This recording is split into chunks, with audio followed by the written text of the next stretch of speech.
And now, I would like to personally thank my husband, Richard, for so thoroughly testing the amenities in our presidential suite this weekend.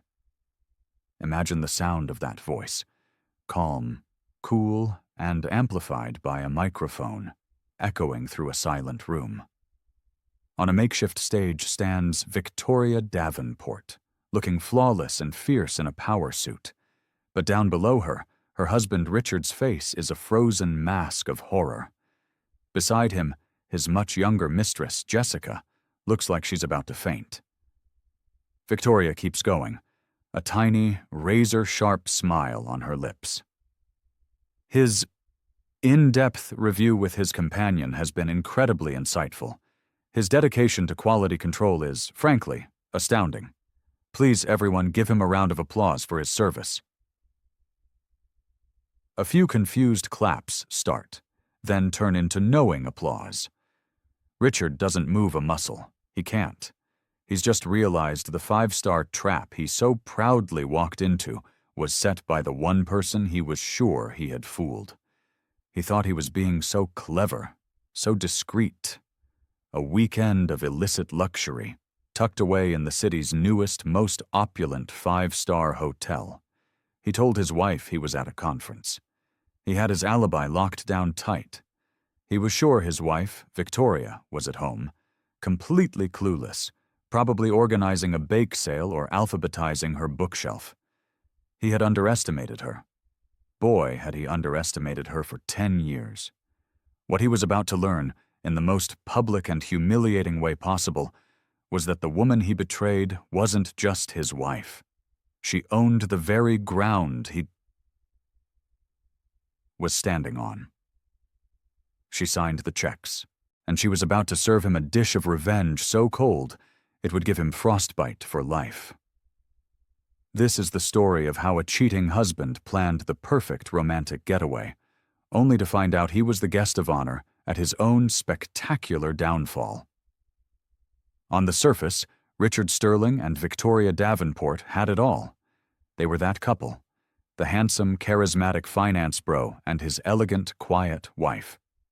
They lived in a sprawling mansion, drove fancy cars, and took envy-inducing vacations. For a decade, their life looked like a perfect picture of success. And Richard was the star of the show, and he knew it. As a senior VP at a top investment firm, his whole world ran on ambition and ego. He was loud, charming, and sucked all the air out of every room he entered. To Richard, life was a game, and he was winning. He saw his marriage as just another asset. Victoria was beautiful, graceful, and came from old money. She was the perfect accessory who ran their home, hosted his work dinners, and never, ever questioned his long hours or business trips. He told himself he loved her, but he was more in love with the idea of her, the stability and social status she gave him. Victoria, on the other hand, was his complete opposite. Where he was a bonfire, she was a deep, still lake. She was observant, brilliant, and had a quiet strength that everyone, especially her husband, mistook for being a pushover. While Richard was out playing Gordon Gekko, Victoria was managing her family's legacy, the Davenport Foundation. Richard would often pat her on the head and call it her little charity project. Victoria never bothered to correct him. It was just easier that way. It kept his attention off what she was really doing. You see, her parents had been content with quiet, safe investments. But when the family business fell to Victoria, she started learning. She studied, she planned, and she secretly began turning the small foundation into a powerhouse. Under the guise of charity work, she was making massive moves in real estate and hospitality, guided by a secret council of advisors. Richard had no idea. He saw her inheritance as a nice little safety net, not the launchpad for a corporate empire. He saw her work as a hobby to keep her busy. And that was the giant crack in the foundation of their marriage. Richard saw a docile, simple wife. He didn't see the woman who could tear apart a corporate earnings report faster than he could. He had gotten so used to her quiet support that he stopped seeing her at all. And that was his first and biggest mistake. Their life wasn't built on love. It was built on his arrogance and her silence, and a foundation that weak was bound to shatter. The first hammer blow didn't come with a crash. It came with a scent. It was a Tuesday night, almost midnight, when Richard finally got home. Victoria was in bed, pretending to be asleep, listening to him sneak in. He was later than usual. The excuse he'd texted hours earlier was a sudden emergency board meeting. As he undressed in the dim light, a faint smell drifted across the room. It was a floral, musky perfume that Victoria never wore. This wasn't the kind of scent you pick up in a crowded elevator. This was the kind that clings to you after a long, close hug. Victoria's eyes stayed shut, but her mind was racing. A cold knot of dread formed in her stomach. She told herself she was being paranoid. It could be anyone's perfume. But the excuse felt thin, flimsy. The next few days, she tried to ignore it. But the doubt was there, and it started to grow, fed by little things. The way he suddenly started placing his phone screen down on the counter. The hushed phone calls he'd take out on the patio, his back to the house. Whenever she asked who it was, he'd just wave her off. Just work. The Henderson deal is a beast. The real crack came on a Saturday afternoon. Richard was in the shower, and his phone, left on the nightstand, buzzed. Victoria's heart pounded. Don't look, she told herself. It was a line she had never crossed. But the memory of that perfume, the secretive calls, it was too much. Her hand trembled as she reached for the phone. A text message was lit up on the screen. The name was Jessica Monroe, followed by a red heart emoji. The message itself was sickening. Last night was amazing. Can't stop thinking about you, counting down the seconds until our weekend getaway. The air punched out of her lungs. Betrayal and pain hit her all at once. It was real. Jessica Monroe. The name sounded familiar. Richard had mentioned a new, ambitious analyst at his firm a few months back. Now she knew just how ambitious she was. She placed the phone back down, her movements slow and deliberate. The man she'd spent a decade with was living a double life. The emergency meetings and late nights, all lies to hide an affair. The shower turned off. When Richard walked out of the bathroom, a towel around his waist, he was smiling, completely oblivious. "Morning, honey," he said cheerfully. "Feel like getting some brunch?" Victoria looked at this stranger smiling at her and felt a profound, chilling emptiness. The hurt was a deep, aching wound. But underneath it, something else was starting to form, something cold, hard, and sharp. Resolve. She smiled back, a hollow imitation of her usual warmth. "That sounds lovely, dear." But in her mind, one thought echoed, crystal clear. "I know." And that changed everything. That text message lit a fuse. In the days that followed, Victoria transformed. The heartbroken wife was replaced by a cold, methodical investigator. Her grief was still there, but now it was fuel for a single purpose: to uncover the full extent of Richard's lies. Her first move was digital. She remembered Richard insisting they link their credit cards to one online account for easy management. How ironic. She logged on late one night and found it almost immediately. A $2,000 charge from a high-end lingerie boutique. It was followed by a dinner charge at a fancy restaurant they never went to. A quick, anonymous call confirmed it was a dinner for two. The next clue came from Richard's own sloppiness. He thought Victoria was so tech-illiterate, he forgot their shared family calendar synced to all devices. While pretending to look for recipes, Victoria opened the calendar. And there it was. A 3-day block, 2 weeks away, labeled Larkspur Conference. It sounded fake. She had a friend in corporate event planning who did some digging. Within hours, the answer was back. No Larkspur Conference existed. It was a ghost. So where was he really going? The text mentioned a weekend getaway. Victoria went back to the digital breadcrumbs, this time to their shared cloud storage, where travel documents were auto-saved. The password, of course, was their anniversary, and there it was. It wasn't a conference booking. It was a reservation confirmation from the Grand Elysian Hotel, the city's newest, most talked-about luxury hotel. The reservation was for the presidential suite for 3 nights, for 2 adults. The name on the booking, Richard Sterling. Looking at the hotel's sleek logo, a strange, ironic smile touched Victoria's lips.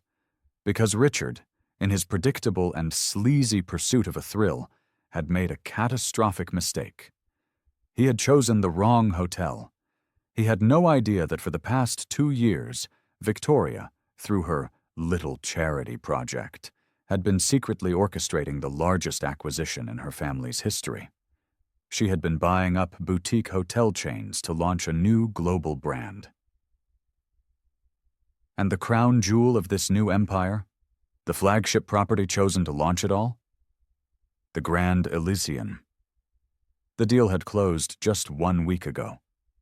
Richard was planning to take his mistress to a hotel his wife now owned.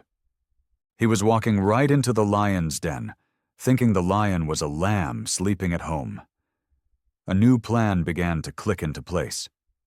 This wouldn't be a tearful fight in the living room. Richard had built a public life on her silence. He deserved a public downfall. She would let him walk into his palace. She would let him toast his own brilliance. She'd let him feel completely invincible. And then, she would personally welcome him to her hotel and burn his little kingdom to the ground. She made a few calls, first to the general manager of the Grand Elysian, now her employee, then to her lawyers, then to HR at Richard's firm. The public announcement of her new Davenport Hospitality Group wouldn't be on Monday. It would be held at the hotel on Saturday afternoon in a conference room right next to the presidential suite. Her instructions were simple. Mr. Sterling's stay was to be flawless. He and his guest were to be treated like royalty. They were to be encouraged to run up a massive bill on their joint credit card. Champagne, spa treatments, designer gifts. Go crazy. She wanted him swimming in the evidence of his betrayal. The heartbroken wife was gone. In her place stood Victoria Davenport, chairwoman of the board. And she wasn't just exposing a cheater. She was staging a corporate execution. Friday evening at the Grand Elysian was everything Richard had dreamed of. The presidential suite was breathtaking. A bottle of Dom Perignon was already chilling on ice. Jessica, his mistress, was giddy. "Richard, this is insane. I feel like a movie star."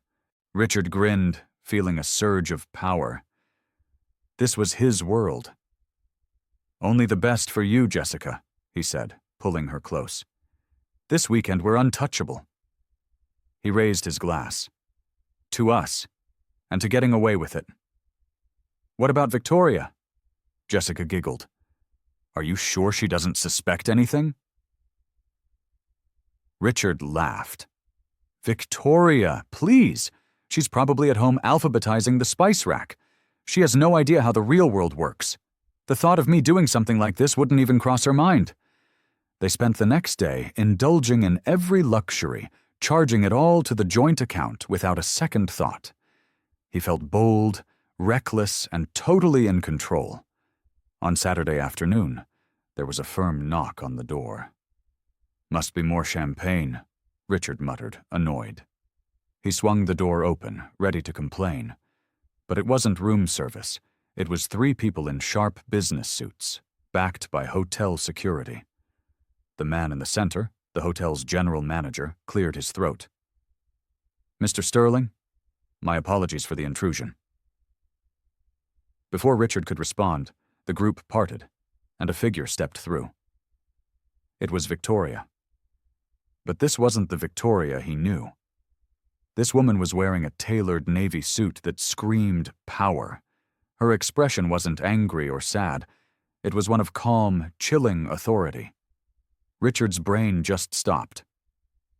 "Victoria? What are you doing here? How did you know?" She ignored him, her eyes scanning the suite before landing on a terrified Jessica, who was trying to disappear into the sofa. "Mr. Davies," Victoria said to the general manager. "Is everything ready?" "Yes, ma'am," he replied. "The board members and press are gathered next door." Board members? Press? Richard's confusion was quickly turning to dread. Victoria stepped fully into the suite. "Richard," she began, her voice suddenly formal.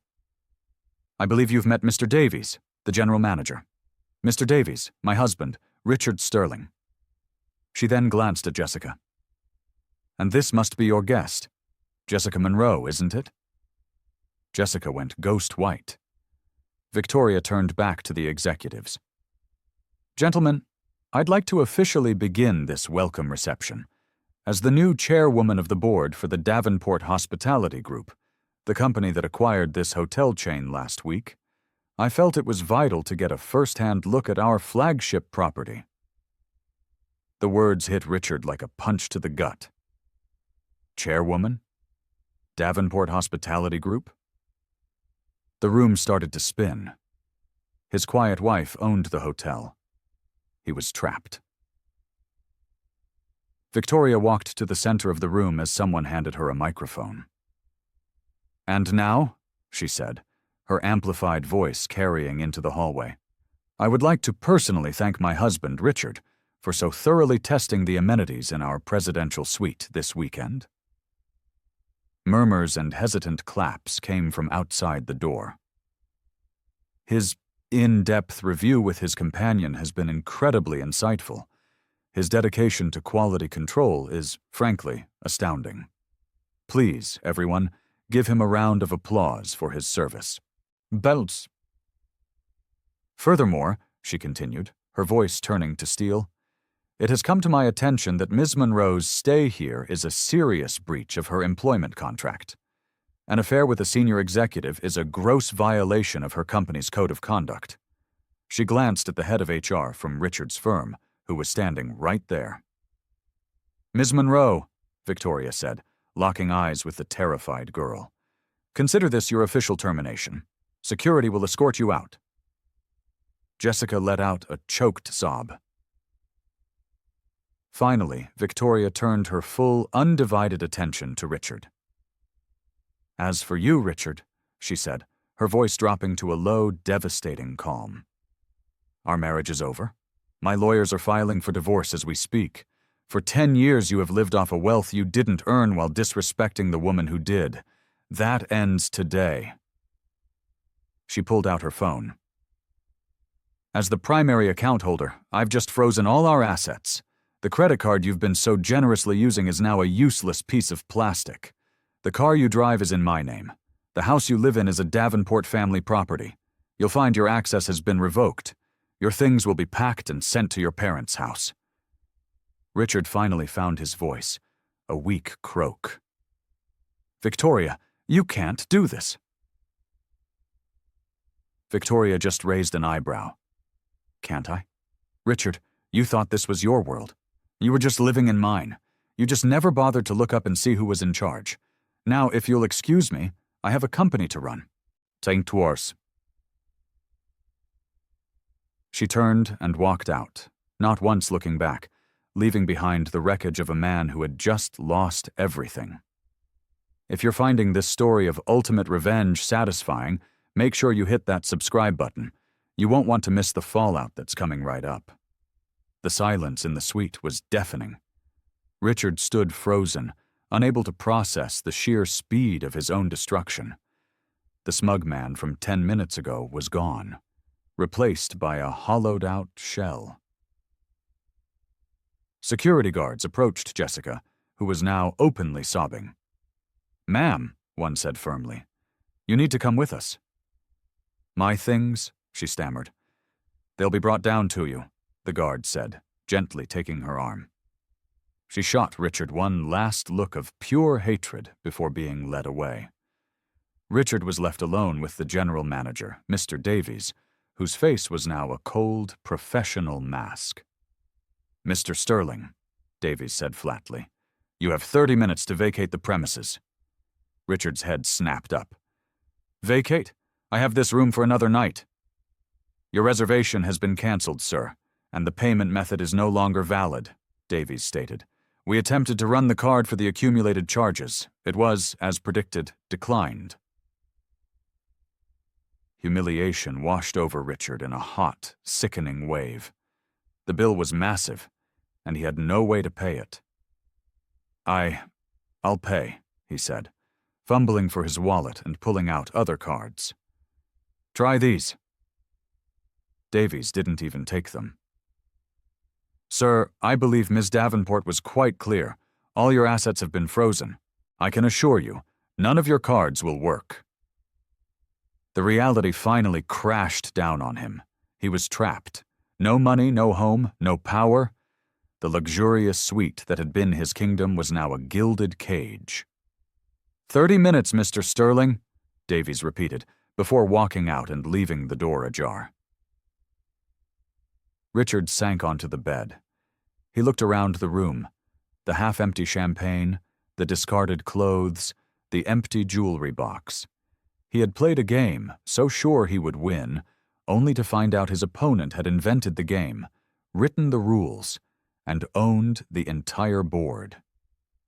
His perfect weekend had ended in his complete ruin, leaving him with nothing but the crushing weight of his own stupidity. 3 months later, the story of what happened in that presidential suite was a whispered legend among the city's elite, a cautionary tale about what happens when you underestimate the wrong person. Victoria Davenport was no longer a secret. She stepped onto the corporate stage with a confidence that stunned the industry. The Davenport Hospitality Group was a massive success, and she was hailed as a visionary in business magazines. The quiet wife was gone, replaced by a formidable chairwoman. The divorce was finalized quickly. She was generous enough that Richard wasn't left on the street, but he was permanently cut off from the fortune he'd taken for granted. For Richard, the fall was brutal. The public humiliation made him a pariah. No finance firm would touch him. He lost his job, his reputation, and his network overnight. He was forced to sell what little he owned and move into a small, sad apartment. The fall from the presidential suite to a one-bedroom walk-up was a daily, grinding reminder of everything he had thrown away. Jessica Monroe fared no better. Blacklisted in the financial sector, her career was over before it began. She was last heard of working a low-level admin job, a world away from the glamour she'd craved. Victoria, however, had moved on. She'd found a new purpose, an identity that was completely her own. She had taken the pain of her husband's betrayal and forged it into an empire. She hadn't just survived. She had triumphed. So, what's the real takeaway here? It's a timeless truth. Never, ever underestimate the person you think you have all figured out. Richard made the fatal mistake of confusing quietness for weakness and kindness for ignorance. He thought he was playing a game with no consequences, but he was just a pawn in a much larger one he was too arrogant to see. It just goes to show you, be very careful who you betray. You never know if the person you're cheating on is the one who secretly owns the hotel and has just been waiting for the perfect moment to declare checkmate. What would you have done in Victoria's shoes? Would you have been this calculated, or would you have chosen a different path for revenge? Let us know your thoughts in the comments. And if you enjoyed this story of epic justice, don't forget to like this video and subscribe for more incredible stories.